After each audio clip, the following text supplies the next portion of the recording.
કેમ છો મિત્રો? રીપી ઈ લર્નિંગ હબમાં આપનું ફરીથી હાર્દિક સ્વાગત છે મિત્રો. આજે આપણે જોઈશું JEE NEET special MCQ part 3. Terylene. ટેરિલિનનું સાચું બંધારણીય સૂત્ર કયું છે? ટેરિલિન DMT અને EG મીન્સ ઇથિલિન ગ્લાયકોલ અને ડાયમિથાઇલ ટરફથેલેટ. ડાયમિથાઇલ ટરફથેલેટ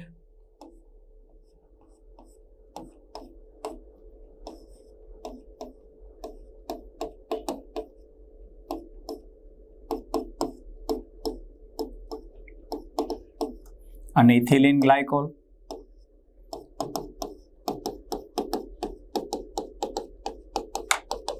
હવે જ્યારે આપણે આમાંથી આલ્કોહોલ દૂર કરીએ CH3OH અને CH3OH minus n times CH3OH મિથેનનો દૂર થાય તો ચાલો અહીંયા શું આવે છે CO પછી રિંગ પછી CO O CH2CH2OH CH2CH2O બરાબર. તો અહીંયા જો વચ્ચે પોલિએસ્ટર એવું બીજા કંઈ છે નહીં, છેલ્લે O, આ બાજુ CO મીન્સ આન્સર B. કયો આન્સર આવશે એની અંદર? B answer. રેડી?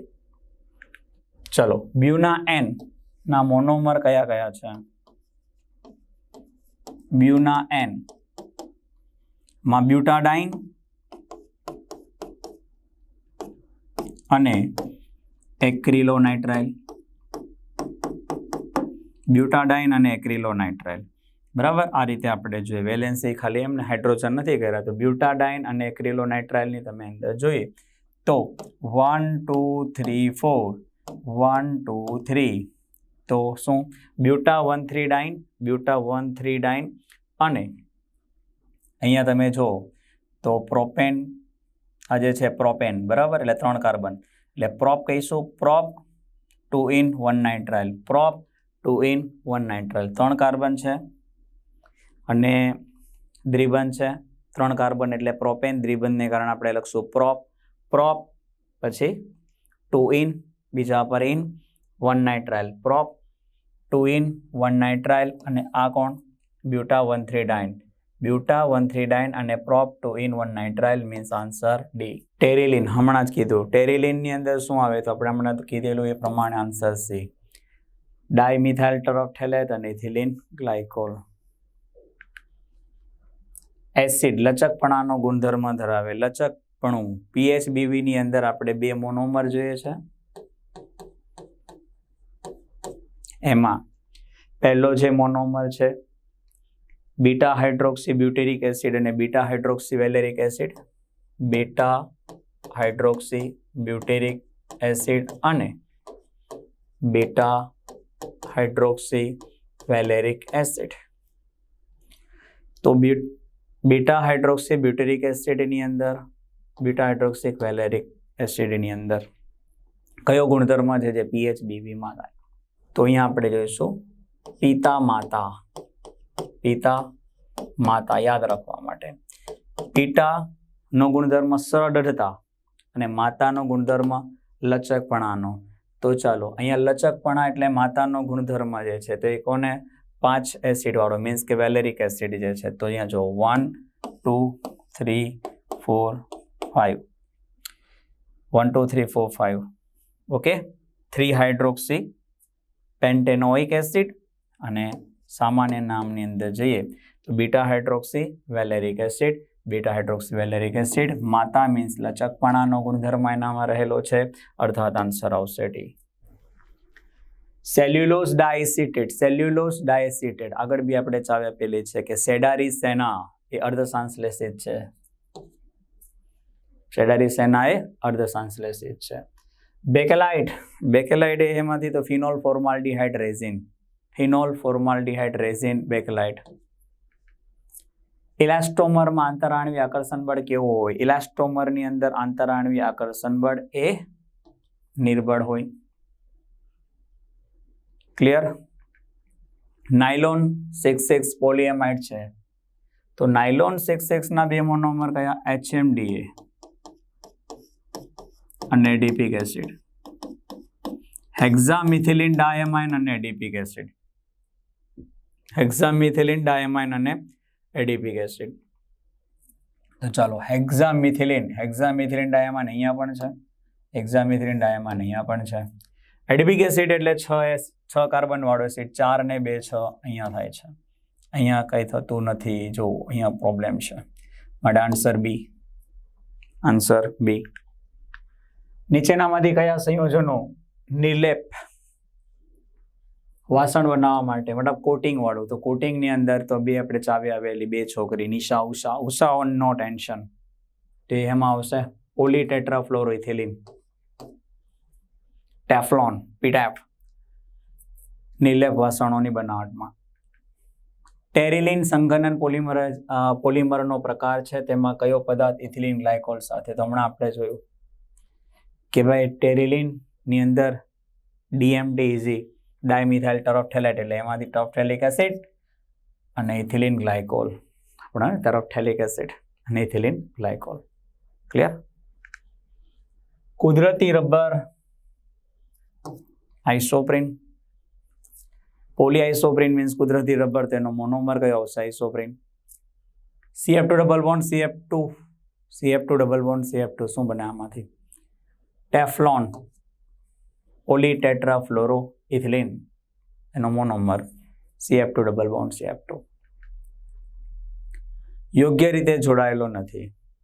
નિયોપ્રીન મીન્સ શું? પોલીક્લોરોપ્રીન મીન્સ નિયોપ્રીન, તો આ ક્લોરોપ્રીન છે કે નહીં? જો સેકન્ડ નંબર પર Cl છે. ઓકે, મતલબ આ સાચો છે. નાયલોન 66, હમણાં મેં તમને કીધું એ પ્રમાણે નાયલોન 66 માં આવે હેક્ઝામિથિલિન ડાયમાઇન અને એડિપિક એસિડ. તો ચલો વિચારો, હેક્ઝામિથિલિન ડાયમાઇન એડિપિક એસિડની અંદર કાર્બનની સંખ્યા જે છે 6 થવી જોઈએ, તો અહીંયા 4, અહીંયા થઈ ગયું 4 ને 2 6, તો આ બી રાઈટ છે. ટેરિલિનની જ્યારે આપણે વાત કરતા હોઈએ ત્યારે જોઈએ ટેરિલિન, તો ટેરિલિનની અંદર શું આવશે? Polyester group. તો આ ટેરિલિન નથી, કારણ કે અહીંયા પોલિએસ્ટર નથી, જો માટે આ રોંગ છે. માટે આન્સર સી, ટેરિલિન. કયો આન્સર આવશે? સી, ટેરિલિન. નીચેનામાંથી મોનોમર કયો છે? આનો મોનોમર કયો છે? તો આનો મોનોમર બનાવવા માટે કઈ નહીં કરવાનું, અહીંયા સિંગલ બોન્ડ છે ને ડબલ બોન્ડ કરી દો.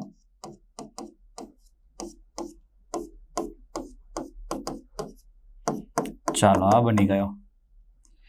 તો 1 2 3 2 મિથાઇલ પ્રોપનિન અથવા પ્રોપિન, આન્સર એ.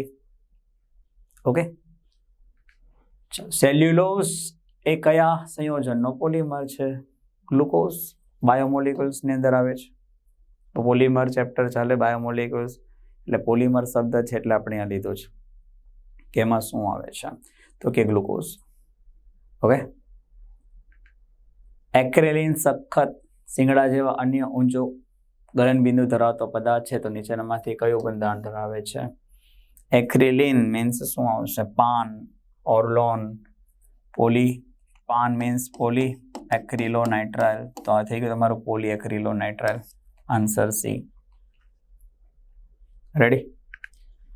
હવે અહીંયા જો નીચેનામાંથી કયો મોનોમર પોલિમરાઇઝેશન ક્રિયા દરમિયાન નિયોપ્રિન પોલિમર બનાવે છે? તો નિયોપ્રિન એમાંથી બને ક્લોરોપ્રિનમાંથી. ક્લોરોપ્રિનનું બંધારણ તો આપણને યાદ જ છે, શું આવશે?